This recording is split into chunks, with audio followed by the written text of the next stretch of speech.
नमस्कार, आप देख रहे हैं द पब्लिक वर्ल्ड। आज की खास खबर के साथ हाजिर हूं। प्रधानमंत्री नरेंद्र मोदी ने आज एक बार फिर देश को संबोधित किया और यह उनका 10वां संबोधन था।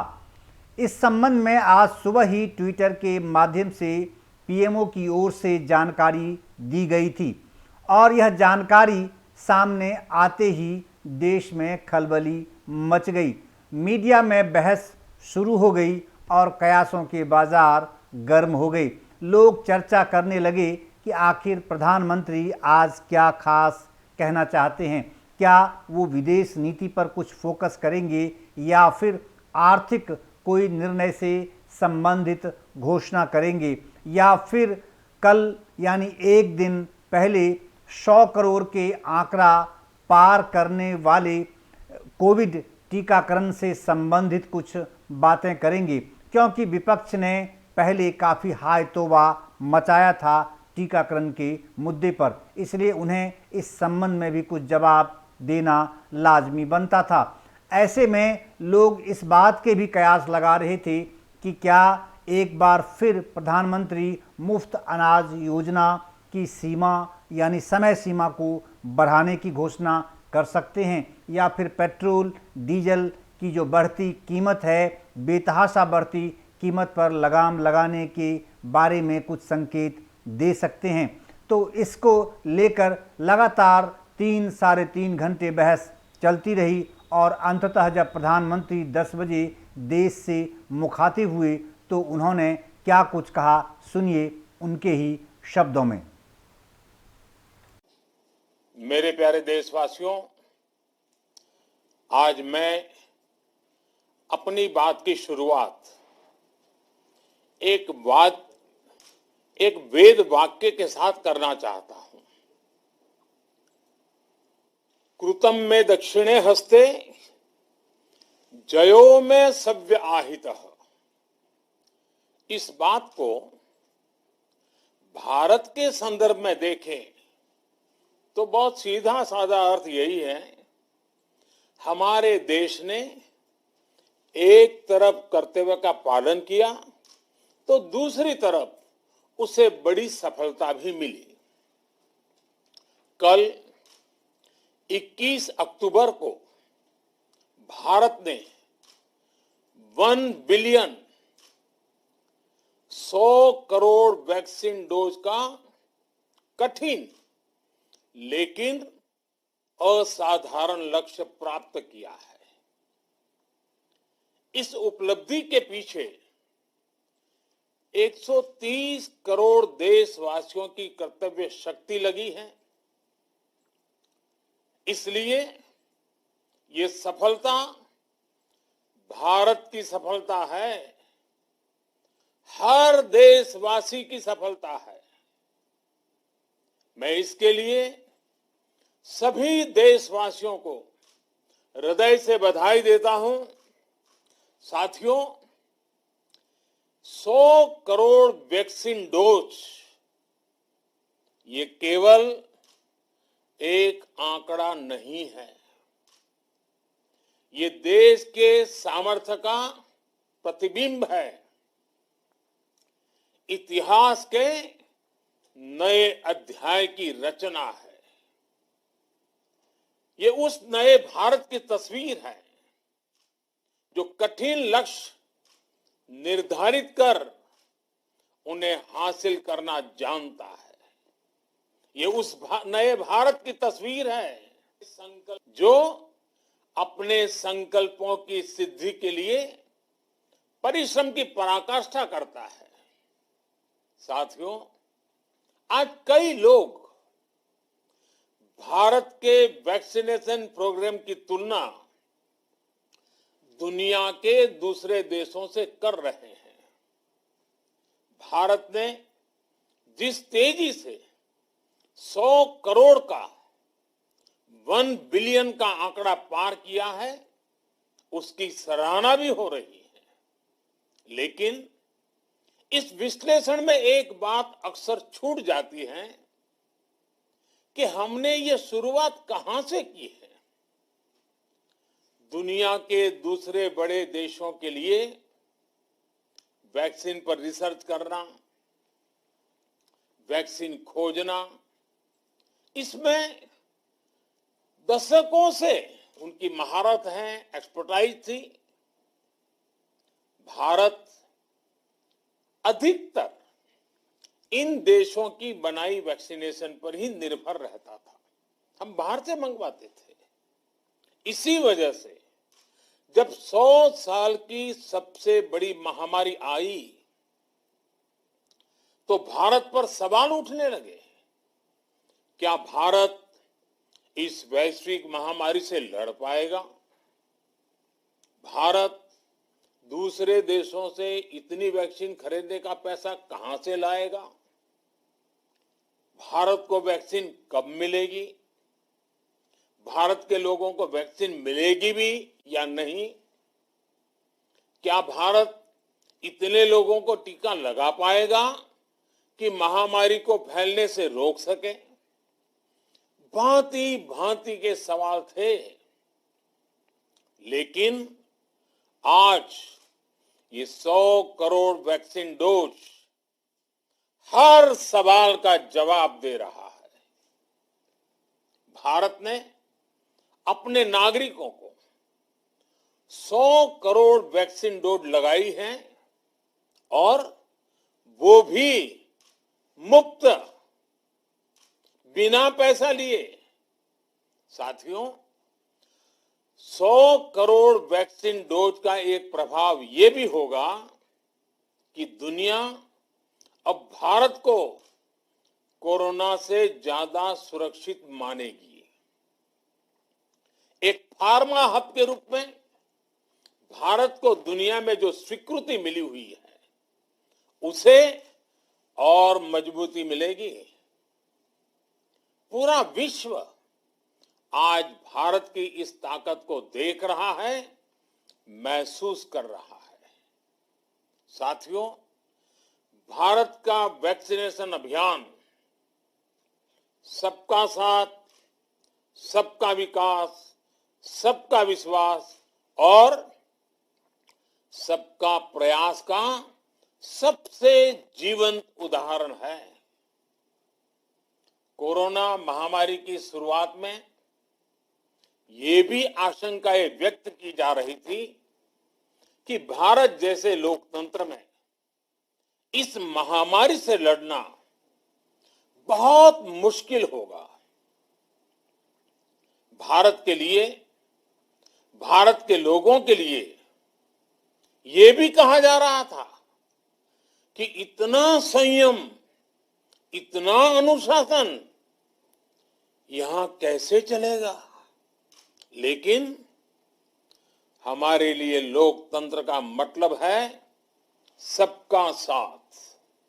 सबको साथ लेकर देश ने सबको वैक्सीन, मुफ्त वैक्सीन का अभियान शुरू किया। गरीब, अमीर, गांव, शहर, दूर सुदूर, देश का एक ही मंत्र रहा कि अगर बीमारी भेदभाव नहीं करती तो वैक्सीन में भी भेदभाव नहीं हो सकता। इसलिए यह सुनिश्चित किया गया कि वैक्सीनेशन अभियान पर वीआईपी कल्चर हावी न हो। कोई कितने ही बड़े पद पर क्यों न रहा हो, कितना ही धनी क्यों न रहा हो, उसे वैक्सीन सामान्य नागरिकों की तरह ही मिलेगी। साथियों, हमारे देश के लिए ये भी कहा जा रहा था कि यहां ज्यादातर लोग टीका लगवाने के लिए आएंगे ही नहीं। दुनिया के कई बड़े विकसित देशों में आज भी वैक्सीन हेजिटेंसी एक बड़ी चुनौती बन गई है। लेकिन भारत के लोगों ने 100 करोड़ वैक्सीन डोज लेकर ऐसे लोगों को निरुत्तर कर दिया है। साथियों, किसी अभियान में जब सबका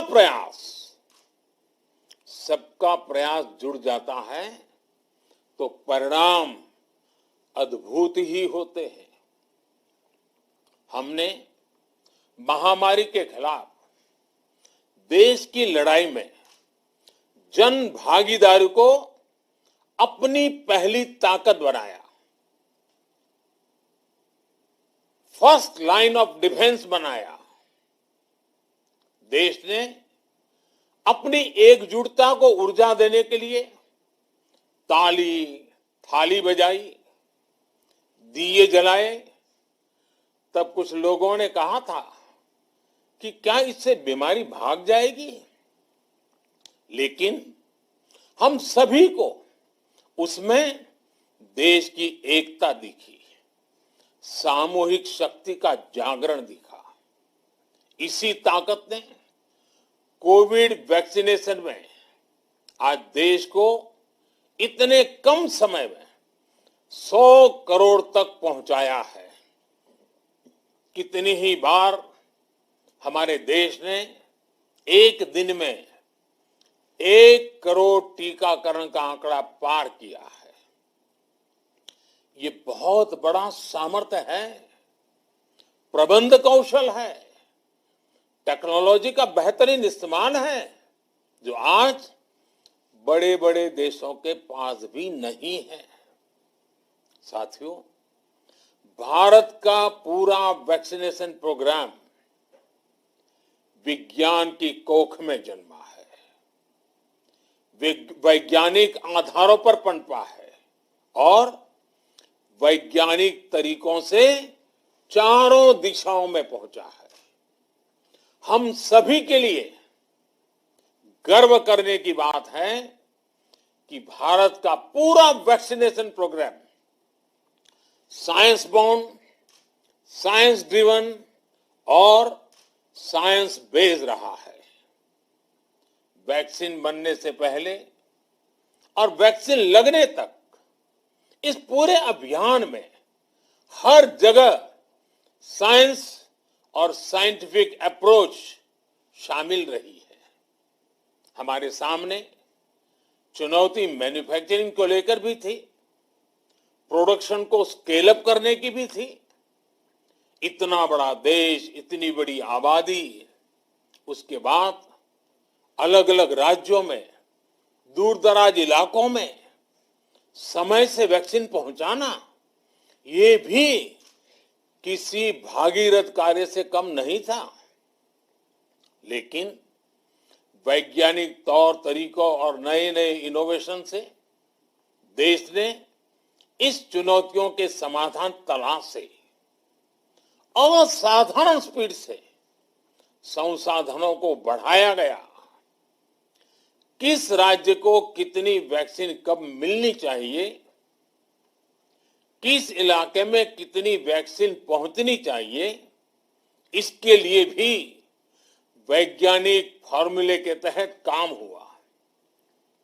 हमारे देश ने कोविन प्लेटफॉर्म की जो व्यवस्था बनाई है, वो भी विश्व में आकर्षण का केंद्र है। भारत में बने कोविन प्लेटफॉर्म ने न केवल आम लोगों को सहूलियत दी, बल्कि हमारे मेडिकल स्टाफ के काम को भी आसान बनाया। साथियों, आज चारों तरफ एक विश्वास है, उत्साह है, उमंग है। समाज से लेकर इकोनॉमी,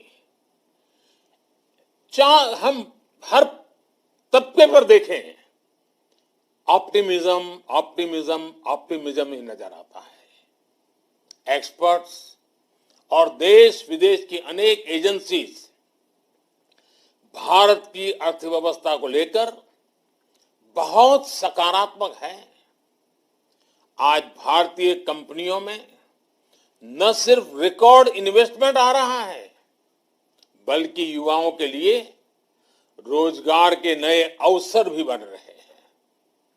स्टार्टअप्स में रिकॉर्ड इन्वेस्टमेंट के साथ ही रिकॉर्ड स्टार्टअप्स यूनिकॉर्न बन रहे हैं।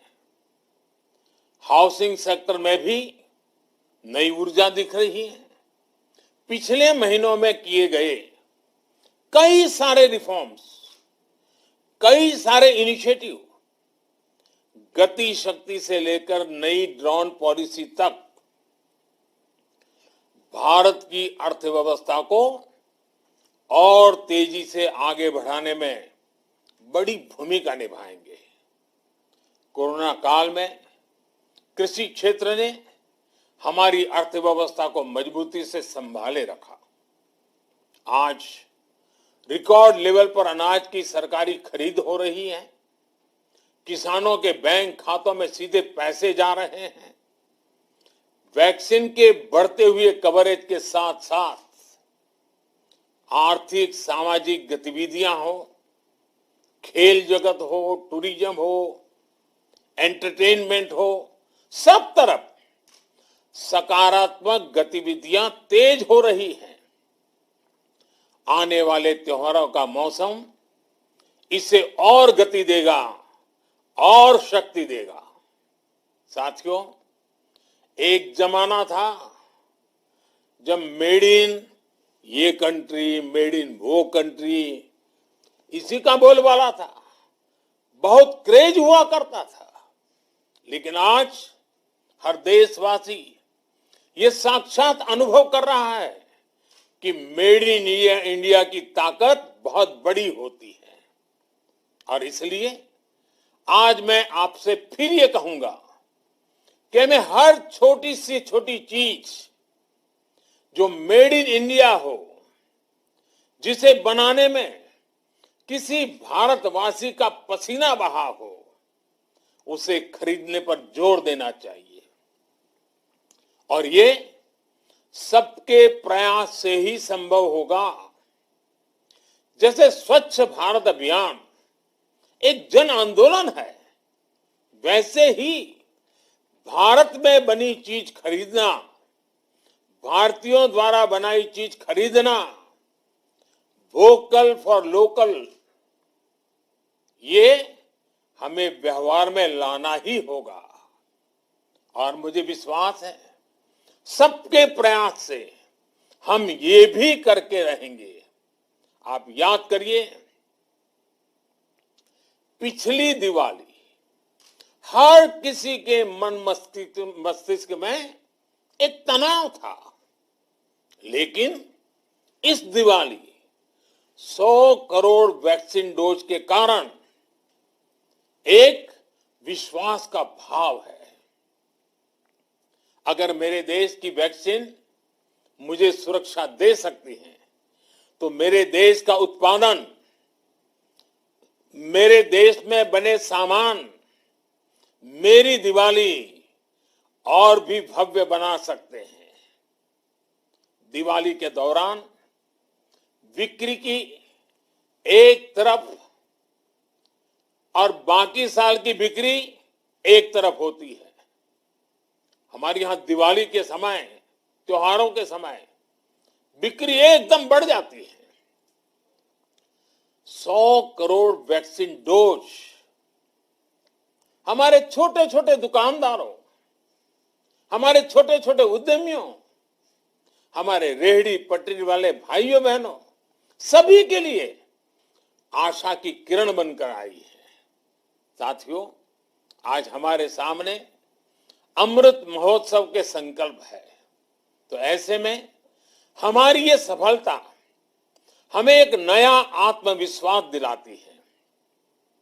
हम आज कह सकते हैं कि देश बड़े लक्ष्य तय करना और उसे हासिल करना बखूबी जानता है, लेकिन इसके लिए हमें सतत सावधान रहने की जरूरत है।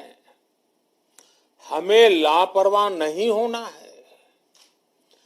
कवच कितना ही उत्तम हो, कवच कितना ही आधुनिक हो, कवच से सुरक्षा की पूरी गारंटी हो, तो भी जब तक युद्ध चल रहा है, हथियार नहीं डाले जाते। मेरा आग्रह है कि हमें अपने त्योहारों को पूरी सतर्कता के साथ ही मनाना है। और जहां तक मास्क का सवाल है, कभी कभी जरा, लेकिन अब तो डिजाइन की दुनिया भी मास्क में प्रवेश चुकी है। मेरा इतना ही कहना है, जैसे हमें जूते पहन करके ही बाहर जाने की आदत लग गई है ना, बस वैसे ही मास्क को भी एक सहज स्वभाव बनाना ही होगा। जिनको अभी तक वैक्सीन नहीं लगी है, वो इसे सर्वोच्च प्राथमिकता दें। जिन्हें वैक्सीन लग गई है, वो दूसरों को प्रेरित करें। मुझे पूरा भरोसा है कि हम सब मिलकर प्रयास करेंगे तो कोरोना को और जल्द हरा पाएंगे। आप सभी को आने वाले त्योहारों की एक बार फिर बहुत बहुत शुभकामनाएं। बहुत बहुत धन्यवाद।